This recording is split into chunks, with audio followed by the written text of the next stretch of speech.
ನಿನ್ನೆ result announce ಆದಾಗಿನಿಂದ ತುಂಬಾ ವಿದ್ಯಾರ್ಥಿಗಳು ಹಲವಾರು ಇಶ್ಯೂಸ್ ಅನ್ನ ಹೇಳ್ತಾ ಇದ್ದಾರೆ. ಈಗ ಅದಕ್ಕೆ ಸೊಲ್ಯೂಷನ್ ಕೂಡ ಕೇಂದ್ರವರು ಕೊಟ್ಟಿದ್ದಾರೆ. ಸೊ ಅದನ್ನ ಫಾಲೋ ಮಾಡ್ಬೇಕಷ್ಟೇ ನೀವು. ಏನು ಅಂತ ಹೇಳಿದ್ರೆ, ಈಗ ನಿನ್ನೆ ಒಂದು 4 to 5 ಸ್ಟೂಡೆಂಟ್ಸ್ ಮಾತನಾಡಿದ್ರು ನಿಮ್ಮ ಜೊತೆ. ನನ್ನ ರ್ಯಾಂಕ್ ಒಂದು 14,000 ಇದೆ. ಇದು ಒಬ್ಬ ಸ್ಟೂಡೆಂಟ್ ಎಕ್ಸಾಂಪಲ್. ಇದು ನನ್ನ ರ್ಯಾಂಕ್ 14,000 ಇದೆ. ನಾನೊಂದು ಕಾಲೇಜನ್ನ ಆಡ್ ಮಾಡಿದ್ದೆ. ಆ ಕಾಲೇಜ್ನ ಕಟ್ ಆಫ್ ರಿಲೀಸ್ ಮಾಡಿದ್ರಲ್ಲ, ಅದ್ರೊಳಗಡೆ 15,500 ಅರೌಂಡ್ ಇದೆ.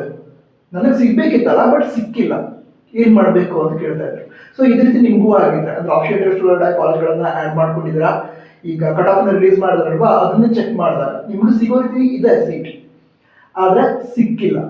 ಸಂದರ್ಭದಲ್ಲಿ ಕೆದವರಿಗೆ ಮೇಲ್ ಮಾಡೋದಕ್ಕೆ ಹೇಳಿದ್ದಾರೆ. KE ಅಥಾರಿಟಿ KA@nrc.in ಇದಕ್ಕೆ ನೀವು ಮೇಲ್ ಮಾಡಬೇಕು. ಏನ್ ಮೇಲ್ ಮಾಡಬೇಕು ಅಂತ ಹೇಳಿದ್ರೆ, ಒಂದು ನಿಮ್ಮ ರಿಸಲ್ಟ್ ಶೀಟ್, ಅದರ ಆ ಕಟ್ ಆಫ್ ಏನಿದೆ ಅಲ್ಲಿ ಮೆನ್ಷನ್ ಮಾಡಿರುವಂತಹ ಕಟ್ ಆಫ್, ಅದರ ಸ್ಕ್ರೀನ್ ಶಾಟ್ ಅಥವಾ ಅದರ ಫೋಟೋವನ್ನ ಶೇರ್ ಮಾಡಬೇಕು.